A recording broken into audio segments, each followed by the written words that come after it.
మన శరీరంలో ఉండే మూలాధార, స్వాధిష్టాన, మణిపూరక, అనాహత, విశుద్ధి, ఆజ్ఞా చక్రాలు అనబడే షట్ చక్రాలను 6 పద్మాలంటారు. ఈ పద్మాలలోనూ సహస్రాకార పద్మంలోనూ కొలువై ఉండేది అమ్మవారే కాబట్టి అమ్మను పద్మాసన అంటారు.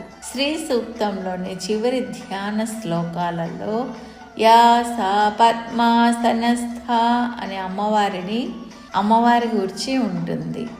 పద్మంపై కూర్చొని పద్మాలయగా, పద్మప్రియగా ప్రసిద్ధికెక్కినది శ్రీ మహాలక్ష్మి. శ్రీ మహాలక్ష్మి రూపంలో దర్శనమిస్తోంది కాబట్టి అమ్మవారు పద్మాసన. బ్రహ్మ సృష్టికర్త, ఈయన పద్మాసనంపై కూర్చుని ఉంటారు.